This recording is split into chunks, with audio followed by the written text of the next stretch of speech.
झोपते तर तुमचे फोन आणि मेसेजेस. आई कुठे? दिसतं का काय आई भवानी तुझ्या कृपेने काय आहे बाबा, आठवण नाही काय नाही. करतो आम्ही फोन, तूच बिझी असतो ना आई. नाही ग, काय जेवण बिवण नाही हल्ली मिळत ना.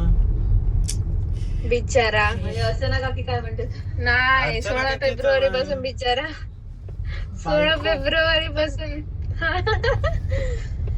बिचारा उपवासावर गेला 16 फेब्रुवारी पासून. काय करताय? काय तर करणार बाबा. हा गाडीचा हा जो व्ह्यू आहे ना तो मस्त वाटतं. असं वाटतं की मी एखादी मूवी बघतेय. मी तसंच आहे ग. माझं वेगळं आहे, विश्वच वेगळं आहे आणि माणूस म्हणून मी वेगळाच आहे एकदम. विचित्र आहेस असं म्हणायचंय का तुला? आई जे करते गवार बिवार, आई काय गवार सब करते. गवार नाही, कुठची मम्मा? मेथीची भाजी. मला नाही मिळत ग इकडे. अरे अरे आई तुझं जावई बघ. आई तुझं जावई बोलतोय. हा बोलणार आहे. काय बोलतोय विशेष? काही ना विशेष. मेथीची भाजी, मुळ्याची भाजी, कारल्याची भाजी. हा हे विशेष आमच्याकडे. आणि veg non veg. Veg non veg दोन्ही पण. हो दोन्ही हॉटेल ना रे, हॉटेल. इसकी बघूया चल. अगं दादा आणि आता राजस्थानला गेले, राजस्थानला ते आले की आपण जाऊया. कारण दादा एक नंबरला होतो पोपटी. नक्की ना? 100%. नाही तर दादाचं तू काम बोलतोस यायचं 100%. नाही नाही, कुठल्या दादाचं? माझं तुझं. हा माझं काय चालूच आहे, पण माझं काय. मग आम्ही तुला सोडून जातो. अगं माणगावला जायला काही प्रॉब्लेम नाही. माणगावला 2 तास पण नाही लागत जायला. पण तू ऐकलं पाहिजे. आपण 1 डे मध्ये पण रिटर्न येऊ शकतो, 1 दिवस राहून पण येऊ शकतो. त्याच्यामुळे तिथं यायचं काही नाही. तुझं पार्सल का आलंय? का पण? मला ती ऑनलाईन एक आवडली, ब्रँड मध्ये मिळत एक नाही पुन्हा त्या दिवशी तू घेतलीयेस. हा? किती? दीपाताई बोलली पाहिजे याच्यावरती. मी दीपाताईला विचारणार याच्यावरती. तुला पार्सल नंबर 4. तुला किती आवडतात जीन्स? ते जगा उचल. दाखव इकडे मला. इकडे दाखव मला. इकडे ये. दादा सेम मागवतोय. सेम कशी काय? पुन्हा जर मी तुला या पॅटर्न मध्ये तुझ्याकडे दाखव, असलेली दाखव. जीन्स दाखव. सेम आहे. काय देशील? सेम आहे दादा. मला ही अद्भुत कशी आहे, भारी आहे. कडक आहे. हे तीच आहे ना आपण बघितलेली? आपण बघितलं तुझ्या समोरच मागेल. 1 किलो भाजी. 1 किलो भाजी वाली. हो, म्हणजे त्याच्यात 1 किलो भाजी राहील. मी एक किलो भाजी तुमचा राहील. विचार करून घेतोय. हे बघ, याच्यात 1 किलो भाजी इकडे, ही बघ, ही बघ, 1 किलो भाजी इकडे आणि 1 किलो इकडे. ही 2 इथे, पाव किलो, पाव 2 म्हणजे 2.5. ही टोटल 2.5 झाली. आणि इकडे पाव पाव. 3 किलो टोटल भाजी घेऊन जाऊ शकतो. Same आणि सौरभला पण देऊ शकतो. ही काय ऐकणार नाहीस? ही गाडी करून ठेव. नाही अजिबात नाही. ह्याच्यासाठीच मी म्हटलं तू कपडे घेतोस ना ते घडी करून ठेवत जा. सौरभ याच्यात ठेव. हं. काम आहे.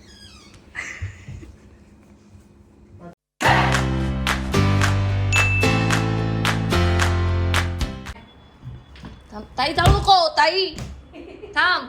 त्याने 4 जीन्स ऑर्डर केल्यात. काल पण एक आली आहे तिकडे आणि त्या दिवशी पण एक आली आहे. तुला काय बोलायचं सांग. कारण मी त्याला बोलले नाही घ्यायचं तर तो म्हणाला की काय नाही, काय प्रॉब्लेम नाही. सांग कुठे ठेवणार आहेस? बघूया आता पण बघूया. नवीन घर घ्यायला लागेल कुणाला. बोल.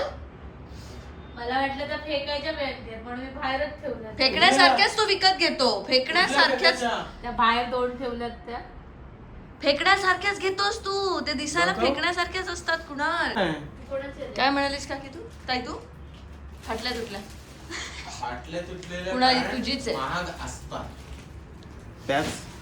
त्याच काय ती त्यात- बघितलीस ना? हे काल त्याने ऑर्डर केलं. ह्याला किस्सा आहे तो. काल नाही, परवा order. बघ काय ते अगं, असलं काय म्हणजे ते. काय माहितीये, कंटाळा आला त्याला मोबाईल एकाच मोबाईल एकाच चार्जर. असं एकाच हे असलं चावी. असलं काहीतरी आता तो ऑर्डर करायला लागलाय. काय आवडतं तुला याच्यामध्ये? पार्टी मागे पण आहे. हो सगळीकडे आहे.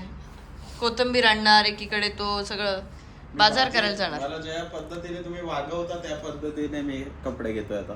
हो. तर मंडळी मला तुम्हाला हे सांगायचं होतं की लग्नाच्या आधी माझा नवरा माझ्यासाठी खूप शॉपिंग करायचा आता तो फक्त स्वतःसाठी शॉपिंग करतो आणि वेगवेगळ्या जीन्स ह्या रोज घरी येत असतात आणि फक्त जीन्स. काय त्या जीन्सचा दुकान घालतो लो काय माहिती काय करतो लो आता. ते काय आणलेस ते म्हणजे मी नाही मला लोकांना दाखवू देत की कुणाच्या शॉपिंगला जे काही लिमिट नसतं ना ते तुम्ही बघू शकता की हे ह्याची काय गरज असते. दादाला काय गरज नाही, दादा असं असतं आमच्याकडे. आम्ही काय जे घरात दिसतंय मस्त ते- वाटतं जरा घरात बघायला. मस्त हो घरात मस्त वाटतं असं छान. म्हणजे हे आहे किडा आहे. लोड सारखं आहे. आणि मग हे असं हे कुठून तरी नंतर हे पांढरं आहे ना याचा कलर बदलणार काही दिवसानंतर आणि तेव्हा मला सांग की हे मस्त वाटते की काय. इकडं इकडं हम्म. अरे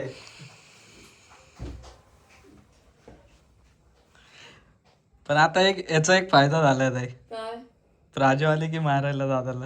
हा, असं घेऊन मारू माझ्यावर नको पुन्हा असं लोळवू नको रे त्याला म्हणून मला हे असल्या गोष्टी आवडत नाहीत खरं सांगते. हा मग ते घाण होतात ना मग कोण साफ करणार आहे ते मग तसेच डर्टी घरात सगळीकडे ठेवतात. हे असलं काहीतरी ऑर्डर नाही करायचं रे.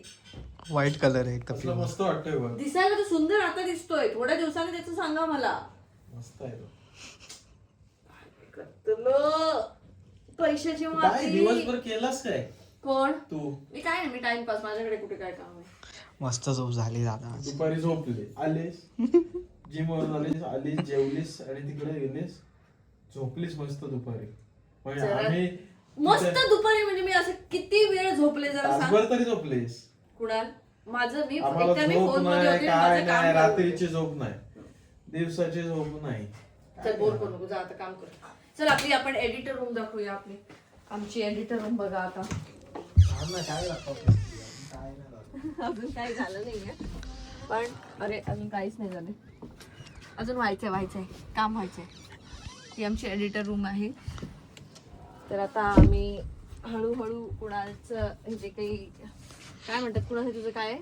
स्टुडिओ विश्व ते विश्व त्याचं ते आम्ही असं घेतोय थोडं थोडं त्याचे पार्ट असं हे करून. सांग शॉपिंग न करण्यासाठी काय घेशील आणि शॉपिंग 5,001 रुपये दर महिन्याला म्हणजे शॉपिंग केल्यासारखीच झाली ना. न करण्यासाठी काय शॉपिंग करतोय एवढं काहीतरी उगाचच करते. 2 जीन्स घेतल्या चुकून घेतल्या त्या चुकून आणि तो बाबलू तो आपलं तुझ्यासाठी घेतला. हो काय ग बाई बायकोची काळजी. माझ्या समोरचा हा सगळा गोंधळ तुम्ही सगळा बघू शकता की काय काय चालू आहे. तर सध्या आम्ही थोडं बिझी आहोत कारण माझ्या बऱ्याच आमच्या शूट्स चालू आहेत बरंच प्रोडक्शन हाऊसचं काम चालू आहे आणि त्यामुळे हा सगळा गोंधळ आहे. आणि मी नवीन प्रिंटर पण घेतला आहे. मला जो हवा होता प्रिंटर तो मी घेतला आहे. आता मी मस्त एडिटर रूम एक छान बनवतोय कारण आतापर्यंतचं जे फ्रीलान्सिंगचं काम चालू होतं त्यामध्ये खूप डिले व्हायचं. तर आम्ही इन हाऊस सगळ्या गोष्टी आता इथेच ऑफिसमध्ये बसवतोय. आय होप 2026मध्ये असं छान मस्त मोठं ऑफिस होईल आमचं. एकच मिनिट मला फोन येतोय. ओके तर मी हे म्हणत होते की आम्ही खूप जणांची मदतसुद्धा करतोय आपल्या त्या NGOच्या मार्फत आणि त्याच्यामुळे आताच आपण एका मुलीसाठी जे प्रयत्न केले ते तुम्ही बघितले असतील कारण ती कोणत्याही योजनेमध्ये सरकारच्या बसत नव्हती आणि बघितलं वाटलं थोडंसं की जेन्युइन केस आहे. सगळ्या गोष्टींची शहानिशा केली गेली आणि त्यानंतर मग ठरवण्यात आलं की हिला क्राऊड फंडिंगद्वारे आपण मदत करूया आणि त्यामुळे आपण ते केलं.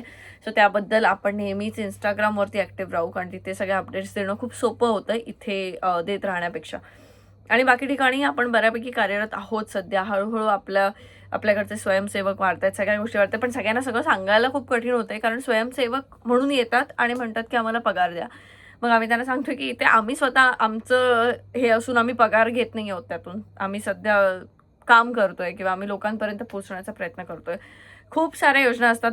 बऱ्याच लोकांनी आमच्याकडनं मदत घेतली आहे आतापर्यंत आणि एकाच गोष्टीचं वाईट वाटतं की कोणीही त्याच्याबद्दल कुठेही काही बोलत नाही आहे. गपचूप मदत घेतली सगळे गप्प आहेत सगळेच्या सगळे.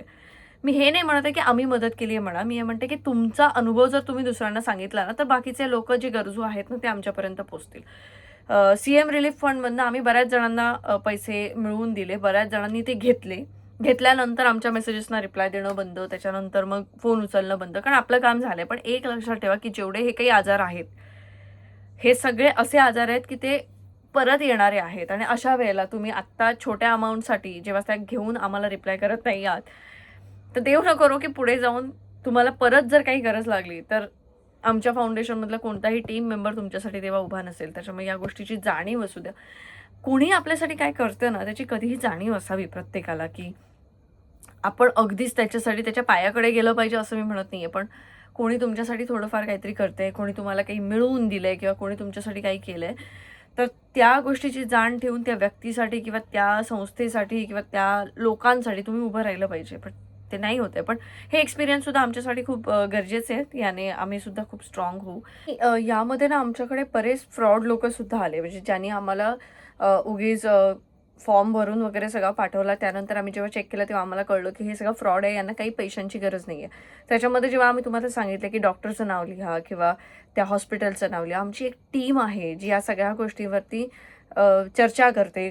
सगळं शोधून काढू शकतो आम्ही की कोण खरं बोलतंय, कोण खोटं बोलतंय. आणि आत्तापर्यंत जेवढ्या काही केसेस आल्या आहेत ज्याच्यामध्ये आम्हाला खोटं आम्ही पकडलंय, आम्ही त्याची कुठेही वाच्यता केली नाही आहे. पण मला वाटतं की एक स्टेजला येऊन या लोकांबद्दल खरंच जाहीरपणे सांगण्याची गरज वाटेल मला. कारण जर एखादी संस्था किंवा एखादी माझ्यासारखी मुलगी कोणी मदतीसाठी पुढे येत असेल आणि लोकांची मदत करू इच्छित असेल आणि तेव्हा तिला लुटण्याचा जर प्रयत्न असेल ना, तर तो फार चुकीचा आहे. म्हणजे तुमची नियतच खोटी आहे असं मी म्हणेन. की ही अशी खोटी नियत ह्या वर्षातच सोडून द्या.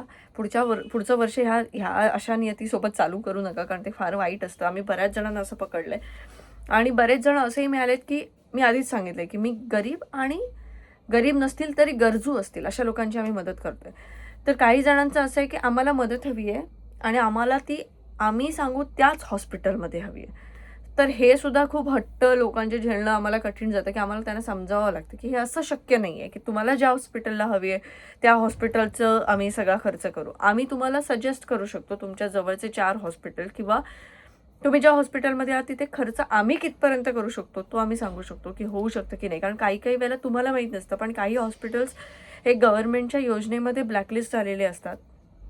तर अशा हॉस्पिटलना गव्हर्नमेंट सपोर्ट करत नाही आणि तशा हॉस्पिटलमध्ये तुम्ही जर ट्रीटमेंट म्हटली तर तिथे कोणत्याही योजनेचा तुम्हाला लाभ घेता येत नाही. अशा वेळेला आम्ही तुम्हाला इन डिटेल नाही सांगू शकत, नाही ते हॉस्पिटल ब्लॅकलिस्टेड आहे किंवा ते हे असं आहे, ते त्यांचं चालू द्या.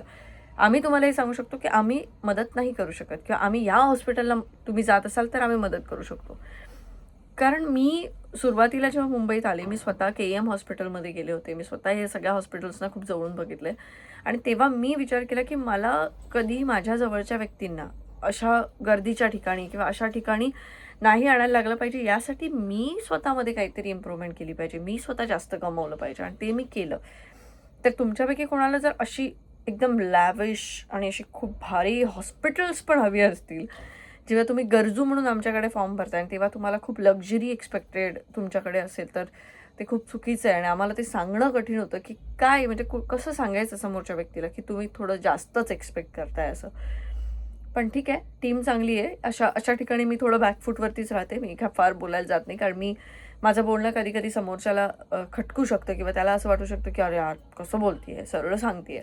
पण ते सांगणं खूप गरजेचं असतं की कोणाचेही पैसे असले ना तरी ते खूप कष्टाचे असतात. आज आम्ही खूप लोकांनी मिळून एका मुलीसाठी जे पैसे उभे केले ते प्रत्येकाचे कष्टाचे पैसे आहेत. ते त्यांनी माझ्या एका शब्दावरती दिलेले आहेत. त्याच्यामुळे माझी रिस्पॉन्सिबिलिटी आहे की ते योग्य ठिकाणी पोहोचले पाहिजेत. आणि म्हणूनच आम्ही कुठच्याही पेशंटच्या खात्यात वगैरे पैसे द्यायला जात नाही. आम्ही चेक करतो डॉक्टर कोण आहे, काय आहे आणि तिथे गरज आहे की नाही, आणि लिमिटमध्येच हेल्प केली जाते की ही एवढी मिळणार, याच्या व्यतिरिक्त जे काही आहे ते तुम्ही मॅनेज करा किंवा तुमच्याकडनं होऊ शकत असेल तर ते करा, असं सगळं सांगण्यात येतं.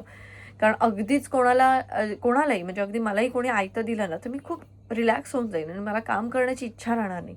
त्यामुळे तेही होऊ नये असं आमची अपेक्षा असते आणि आम्ही खूप जणांपर्यंत पोहोचण्याचा आमचा प्रयत्न आहे. असं नाही की एकाला मदत केली आणि आता तिथेच आम्ही अपुरे पडतोय, आम्ही अजून कुठे पोहोचणार नाही. त्यापेक्षा याला थोडी केली, त्याला थोडी केली, त्याला थोडी केली, अशी प्रत्येकाला थोडी थोडी मदत करून त्यांना उभं करण्याचा आमचा प्रयत्न आहे.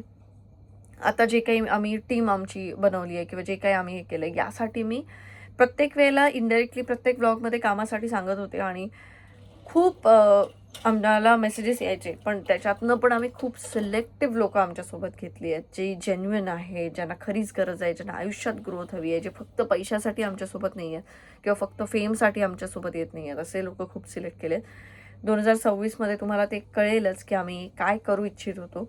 बाकी 2025मध्ये तुम्ही बघितलंच आहे की किती काय काय आम्ही आत्तापर्यंत केलं आहे. ह्या वर्षाचा शेवटचा दिवस आहे आणि उद्या मी सुट्टी घेणार आहे. तुम्ही सुद्धा सुट्टी घ्या, काही करू नका, स्वतःला वेळ द्या. विचार करा की या वर्षात तुमच्यासोबत काय काय घडलं, किती छान झालं, काय वाईट झालं, कुठे तुम्ही चुकलात, काय अपयश आलं, या सगळ्या गोष्टींचा विचार करा. कारण मी तो विचार नेहमीच करत असते वर्षाच्या शेवटच्या दिवशी. असं नाही की आता नवीन वर्ष चालू होणार आहे मग वर्षाच्या पहिल्या दिवशी आपण हे करायचं अशा ह्याने जायचं. ह्या वर्षात काय चुका झाल्यात त्या परत रिपीट नको होऊ दे. बाकी वर्ष ही सगळी सारखीच असतात, आपलं वय वाढत जातं. त्यामुळे त्या गोष्टींचा विचार करा, स्वतःला वेळ द्या. माझं हे वर्ष कसं गेलं मी तुम्हाला सांगते, खूप सुंदर गेलं. म्हणजे 2024ने तर माझा खूप मला एक थोडीशी ग्रोथ दिली बिग बॉसमुळे. आणि 2025मध्ये तर माझं सुरुवातच झाली लग्नापासून. त्याच्यामुळे 25मध्ये लग्न झालं. मी मस्त मोठी युरोप टूर करून आले, जी की कुणालची ड्रीम टूर होती. त्याला खूप म्हणजे त्याची इच्छा होती जायची, त्याची ड्रीम टूर झाली. त्याच्यानंतर मग आम्ही इंडोनेशियाला गेलो होतो. इंडोनेशियाची एक टूर झाली. गणपती, सगळे पहिले पहिले पहिले पहिले सण अजूनही आहे. मकर संक्रांती येते. तर हे सगळे पहिले सण आणि ह्याच्यात कधी वर्ष संपलं खरंच कळलं नाही. बरीच नवीन नाती मिळाली, बऱ्याच गोष्टी अनुभवता आल्या आणि सगळ्या नवीन गोष्टींची सुरुवात जी आधी माझी थांबली होती, कारण ती 2024मध्ये सुरू होणार होत्या बाकीच्या सगळ्या गोष्टी, पण त्या थांबल्या काही कारणास्तव. नंतर बिग बॉस आलं आणि मग बिग बॉस नंतर अचानक जानेवारीमध्ये लग्नानंतर सगळ्या गोष्टी चालू झाल्या. मग माझा कपड्याचा ब्रँड असेल प्रणाम, तोही चालू झाला. NGO पण चालू झाला. त्यानंतर सिंधुद्योगचं शॉप मुंबईमध्ये झालं, जे मला करायचं होतं, इथे नवी मुंबईमध्ये झालं. अशा बऱ्याच गोष्टी आणि प्रोडक्शन हाऊस पण चालू झालं दसऱ्याला. तर या सगळ्या गोष्टी सुरू झाल्या आणि आता ह्या सगळ्या गोष्टींना 2026मध्ये मला एका वेगळ्या स्टेजला घेऊन जायचं आहे, एका नेक्स्ट लेवलला घेऊन जायचं आहे. त्याच्यामुळे आता जे काही मी बोलते हा तर व्लॉग इथे राहणारच आहे यूट्यूबला. तर 2026च्या शेवटीसुद्धा मग मला बोलायला आवडेल की आठवतं गेल्या वर्षी आपण ठरवलं होतं की 2026मध्ये या सगळ्या गोष्टी मी एका वेगळ्या स्टेजला नेऊन ठेवणार. सो असे टार्गेट्स द्या स्वतःला, ते खूप छान वाटतं. बस बाकी काय बोलू, माझी बडबड तर चालूच राहील.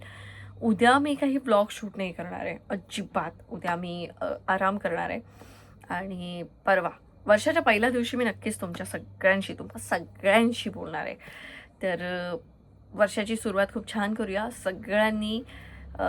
आपले जे काही जवळचे लोक आहेत, आपले आई वडील, आपली भावंड, या सगळ्यांशी मस्त बोला, छान राहा आणि तुम्हा सगळ्यांना नवीन वर्षाच्या खूप खूप शुभेच्छा.